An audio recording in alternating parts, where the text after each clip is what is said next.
Hey Canucks fans, it's time for another edition of Ask Me Anything.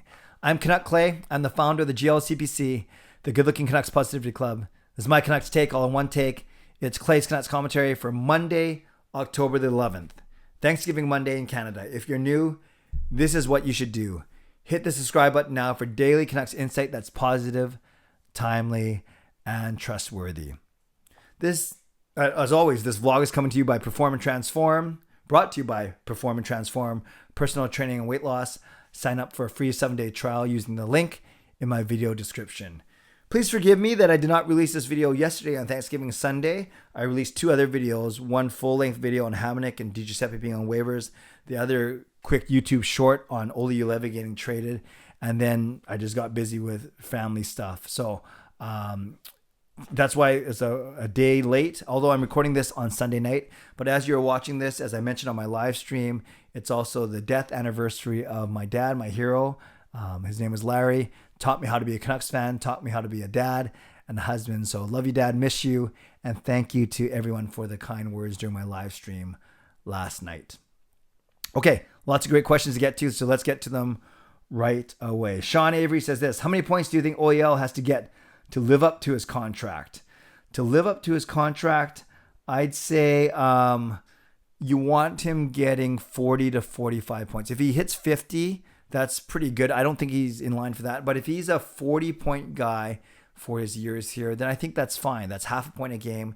That's about his career average. So let's go with 40 points a season.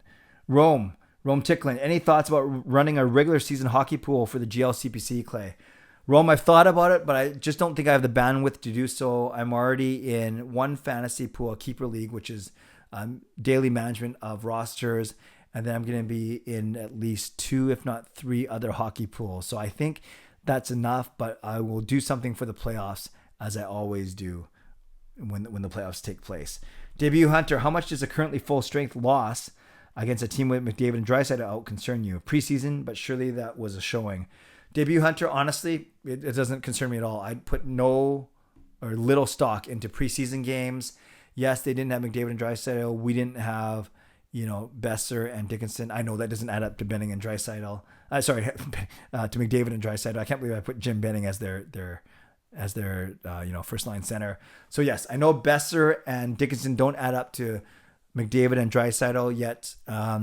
I don't worry about it too much. I really don't. There's hardly any correlation between strong preseasons and strong regular seasons. So, if we lose all the games against Edmonton, then I will admit that I'm wrong. But I'm not overly concerned. I think we have to really evaluate that once we have our full roster, truly. Derek Chang, hi Clay. Assuming Canucks continue playing like this, like they did at the tail end of the preseason, how long do you think it will be before a coaching change or GM firing? I think if the Canucks are in trouble by Christmas, that you'll see Jim Benning get fired. I think Benning will get fired before Green does. Green has that, well, I guess Benning's got a 2-year contract still too, and Green has a new 2-year contract. Both contracts expire at the same time, but I think Benning goes before Green, and I think it happens if the Canucks are in trouble by Christmas. Dominic says, hey Clay, I have no questions, just a comment that I love watching the channel. Keep up the great work. Okay. Well, thank you, Dominic. I appreciate that. Karan, hi Clay, do you think that the arena will ever go to full capacity at some point in the season? I think they're pushing to go full capacity by the start of the regular season. As you guys know, we're the only arena that does not have full capacity. So whether that's a bargaining chip or whatever, maybe Dr. Bonnie Henry doesn't care about this kind of thing. She wants everyone to be safe. But I have a feeling they're working hard to get it done by the start of the first homestand, which is October 26th, if not by November. Spencer McCran, how do you feel about Lockwood? I really liked him, but he got sent down. He did indeed get sent down. I think he's got a lot of hockey in him. I think he could be one of the first call-ups to the big club, and I like him a lot. He's feisty, he's rambunctious, he's fast, he's got some offensive skill, so he can be a decent bottom 6, 4th line player, but it doesn't have to be this season. I think he still needs a year or two of seasoning, but I think he's great, and I think he will be great. Alex L says, what is the cost to buy out the OEL contract next season? Well, next season he'll still have 5 years. So what you got to do is you take 2/3 of the remaining contract value, and then times it, extend it by twice their contract, length. So next year it'll be 5 years left, and he'll still, let's just use a number of 40 million, right? 40 million, 5 times 8 years. So 2/3 of 40 million is about 27 million.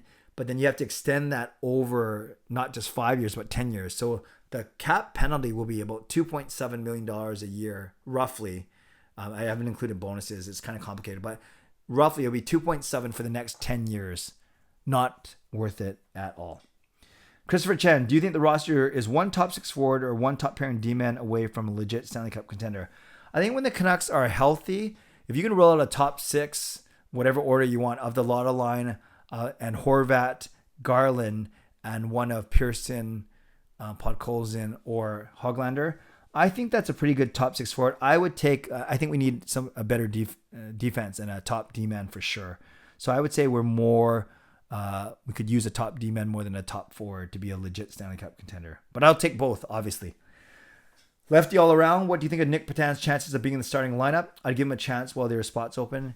Yeah, I think if Besser doesn't start the season, I'd rather have Patan than Chiasson. And even with Chiasson, and if you want Dickinson as your 4th line center, you have 2 spots in your top 9. So those can go to Chiasson and Patan. I like Patan's game. He can kill penalties. So I think his chances of being in the starting lineup are pretty good, actually. Austin Watson, will you be going to the Edmonton Halloween game? It'll be my first Canucks game in 2 years. That's awesome, Watson. Yes, I'll be going to that game, not in my regular seats. I'll be the guest of my wonderful collab partner, Marie Huey, who's singing the Canadian National Anthem. Only one anthem. They're hosting Edmonton. So I'll be sitting with her. But yes, I'll be at that game. Defy says, do you trust Travis Green's decisions regarding the lineup? I do. You know, it's very easy for us to coach from the couch or whatever it's called, and give our own opinions of who we want to see play with who, blah, blah, blah. But Travis Green is worried about matchups. He's worrying about playing time. He's worrying about chemistry. So I do trust his lineup decisions. Crispy Assassin, if Rathbone becomes a solidified top 4, can he slide to the right-hand defenseman so he can potentially get more opportunity since the right side isn't as deep as the left? Yeah, right now you're looking at Ekman-Larsson, Hughes, Rathbone on the left. And on the right, even without Hamnick, you're going Myers, Pullman, and then Schenn. Yeah, you could say he's better than Schenn. He's probably not better than Myers or Pullman yet, as much as we want him to be better than Myers and Pullman. I know Travis Green likes his players, his defensemen playing on their proper side. I think Hughes and Rathbone are talented enough to play on the opposite side. But no, I think if he's a solid third pairing guy for now, I think that's just fine. Jaskran, do you think losing will translate to the regular season? Oh, this losing, so preseason losing will translate to the regular season, or will the Canucks turn around? As I said earlier, Jaskran, I don't put any stock into the preseason, so I don't think they're correlated at all. And that dude says this, my question was about Oli, but now that is irrelevant, okay? So now, new question, do you think PD stays all healthy? Can he get 80 points or possibly 90? Yeah, in point projections, I've said 85 points if he stays healthy, so basically a point per game. I think PD can do that, especially with more offensive talent around him, and with the Canucks playing with the lead more often than they did last season. So I'm going with 85 points for PD. All right, Canucks fans, thank you so much for your questions. I hope I answered them to your satisfaction as always. And I want to give a shout out to my hero members, nucksfan number 29, Just Incredible, Lucas Gates, and Andrew Chang, and to Hall of Fame members, Jens95, simalexander, Chris Seifried, Adam Broomfield, and Shannon Hollingworth. Thanks for your support as always. And thanks to the support of all members of all levels, you're listed in my video descriptions. If you want to become a member of the CCC Crew, press the join button underneath this or any of my videos on the memberships tab on my YouTube channel. Subscribe if you'd like to, like this video if you'd like to, become a member of this channel if you'd like to, and leave a comment down below if you'd like to on any of my answers. Stay safe, stay healthy, take care of yourselves, and take care of each other. Have a great day, and happy Thanksgiving Monday to everyone in Canada. God bless. And go Canucks go.